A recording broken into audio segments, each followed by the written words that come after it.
በስመ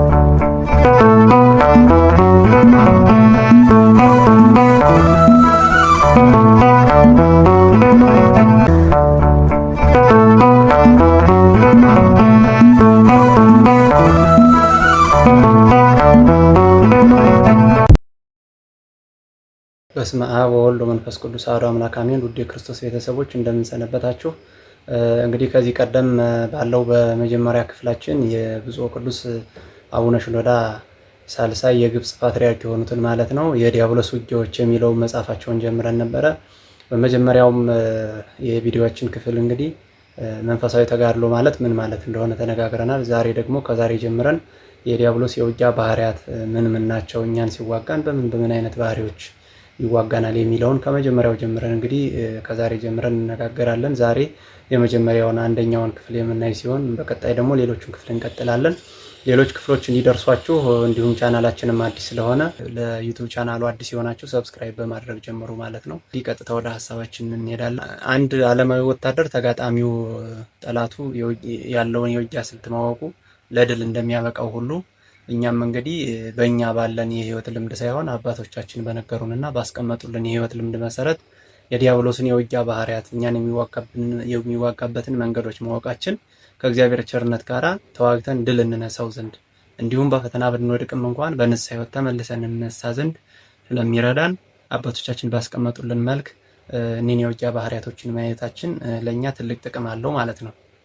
እንግዲህ ከነዚህም የውጊያ ባህሪያት መካከል የመጀመሪያው የማያቋርጥ ተዋጊ መሆኑ ነው። እንግዲህ የዲያብሎስ ባህሪ የመጀመሪያው ሰይጣን እንግዲህ ከክርስቶስ ከክብሩ ከወደቀ ጊዜ ጀምሮ ሁልጊዜም ቢሆን የሰው ልጅ ለማሳሳት ሲሰራ ኖሯል፣ እየሰራም ነበረ፣ አሁንም ይሰራል፣ ወደፊትም እስከ ዓለም ፍጻሜ ድረስ ሲሰራ የሚኖር ይሆናል ማለት ነው።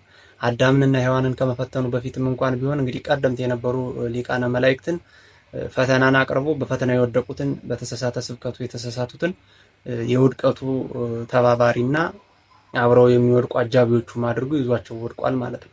ያሸነፉት እንዳሉ ሆኖ ከዛም ጊዜ አንስቶ እንግዲህ ተዋግቶ ማሸነፍ እንደ ትልቅ ባህሪ እንደሱ የሥራው ዋና ክፍል ትልቅ ባህሪው ነው ተዋግቶ ማሸነፍ። በዚህም መሰረት እንግዲህ ኪሩብን፣ ሊቃናትን፣ ስልጣናትን፣ ኃይላትን፣ ነቢያትን፣ ሐዋርያትን እና መነኮሳትን እንዲሁም እግዚአብሔርን የሚወዱትን ሁሉ ምዕመናንን በሙሉ ሲፈትን ይኖራል ማለት ነው ሁልጊዜም ቢሆን። ስለዚህ ዲያብሎስ በዓለምና በኃጢአት ውስጥ ያሉትን ብቻ ሳይሆን በክርስቶስ እቅፍ ውስጥ ያሉትንም እንኳን ሳይቀር ይፈትናል ወይም ይዋጋቸዋል ማለት ነው። ለዚህም ነው እንግዲህ አባቶቻችን በየትኛውም ሁኔታ ውስጥ ብንሆን መዘናጋት እንደሌለብንና ለፈተናው ዝግጁ ሆነን እሱን መጠበቅ እንዳለብን የሚነግሩን ለዚህ ነው ማለት ነው። ለምን ቢሉ እንግዲህ በመጀመሪያ ክፍል ላይ እንደተነጋገርነው የትኛውንም ያህል መልካም ምግባር ቢኖረንም እንኳን የዲያብሎስን ፈተና ድል ለመንሳት ይጠቅመን ይሆናል። እንዲሁም በፈተናው ብንወድቅ በንስሐ ህይወት ለመመለስ ይጠቅመናል እንጂ መልካም ምግባራችን ከፈተናው አያድነንም፣ ከመፈተን አያድነንም ማለት ነው። እኛ በጎ ስለሰራን መልካም ስለሰራን ብቻ ከፈተና እንወጣም፣ እንፈተናለን። ነገር ግን ያ መልካም ስራችን ደግሞ እንደ ትጥቅ ሆኖ አንድ ምድራዊ ወታደር እንደታጠቀው መሳሪያ ሆኖ ያ ትጥቅ ሆኖ እኛን ዲያብሎስን ድል እንነሳውና እናሸንፈው ዘንድ ይረዳናል ማለት ነው።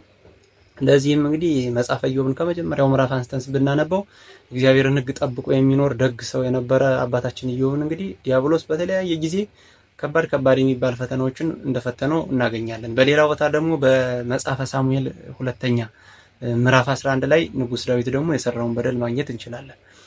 እሱም እንግዲህ ሲዋጋን በዚህ ጊዜ ተብሎ እረፍት የለውም ዲያብሎስ። ስለዚህም ነው የማያቋርጥ ተዋጊ ነው የተባለው።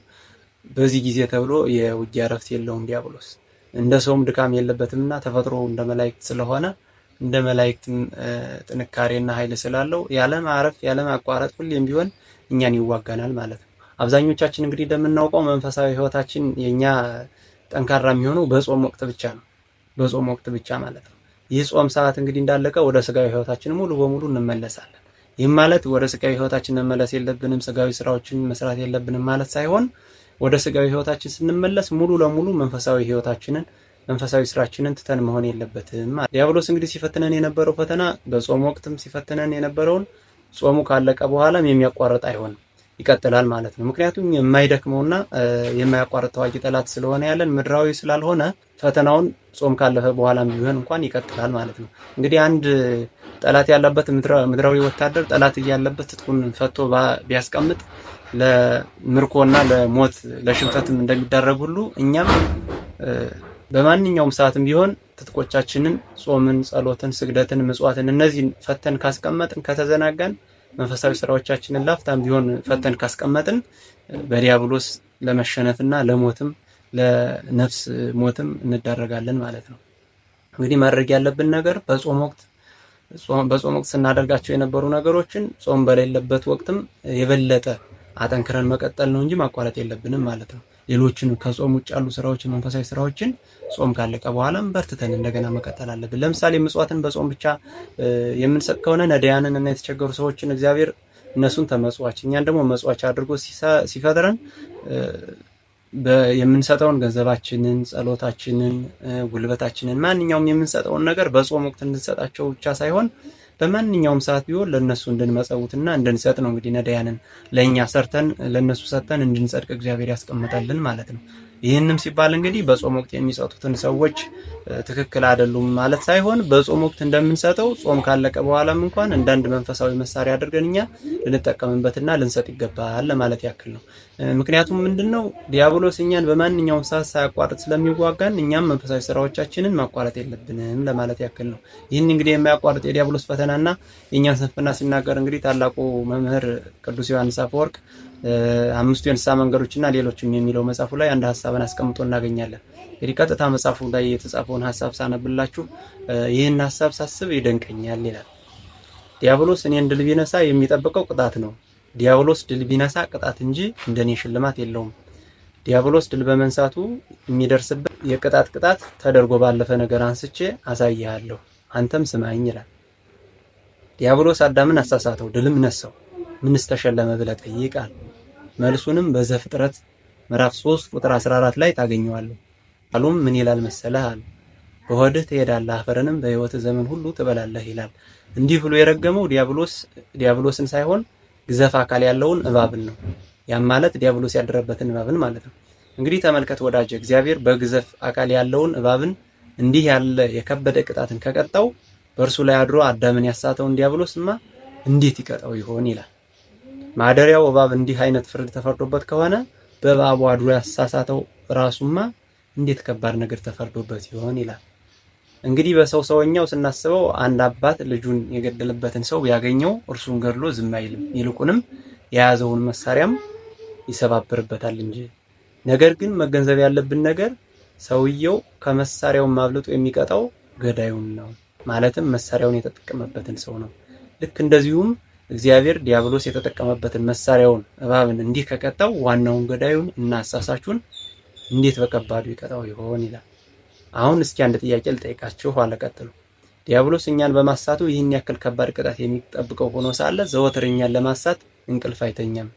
ይህንም ትጋት የሚያደርገው ልብ በሉ ለሚሸለምበት ነገር ሳይሆን ለሚቀጣበት ነገር ነው። እኛ ግን ድል ስናደርግ ለምንሸለምበት ነገር ለጥ ብለን እናድራለን። በስንፍና አልጋ ላይም ተኝተን እናንኮራፋለን። እንዲህ እየሰራሁ ሊደረግልኝ የሚችለውን ይቅርታ ሳስብ ልቡናዬ ይታወካል። ምክንያቱም ለኛ የተባለው ሽልማት ለእርሱ ቢሆን ኑሮ ምንኛ ከዚህ በበለጠ በተጋ ነበር ሲል እንግዲህ ይህ ቅዱስ አባት ምን ያህል መትጋት እንዳለብንና ያለማቋረጥም ከእርሱ ጋር መዋጋት እንዳለብን ዲያብሎስም ለማይሸለምበት ቀርቶ ለሚቀጣበት ከባድ ቅጣትን እኛን በማሳቱ ምክንያት ከባድ ቅጣት የሚያገኘው ሆኖ ሳለ ምን ያክል እንደሚተጋ እኛ ግን ደግሞ በማሸነፋችን የምንሸለም ሆነን ሳለን ምን ያክል ስንፍናን ገንዘባችን አድርገን እንደተቀመጥን መንፈሳዊ ሕይወታችንንም መንፈሳዊ ስራዎቻችንን እያቋረጥን ዲያብሎስ ያለማቋረጥ እየተዋጋን እያለ እኛ ግን ስራዎቻችን በማቋረጥ ምን ያክል ሰንፈን እንዳለን ይህ ቅዱስ አባት እንግዲህ በዚህ መልኩ ጽፎልን እናገኛለን። በቀጣይ እንግዲህ ቀጣዩን የዲያብሎስ የውጊያ ባህሪያት ቀጥለን የምናይ ይሆናል። ያስተማረን የመከረን የአባቶቻችን አምላክ ስሙ የተባረከ ይሁን። ቻናላችንን እንግዲህ ቤተሰብ ያልሆናችሁ ሰብስክራይብ በማድረግ ቤተሰብ ሁኑ። ሰብስክራይብ ያደረጋችሁ ደግሞ ላይክ እና ሼር እያደረጋችሁ እንዲሁም በኮሜንት ሀሳብ አስተያየታችሁን እየሰጣችሁ አበረታቱን። በቀጣይ ቪዲዮ እስከምንገናኝ ቸር ሰንብቱ።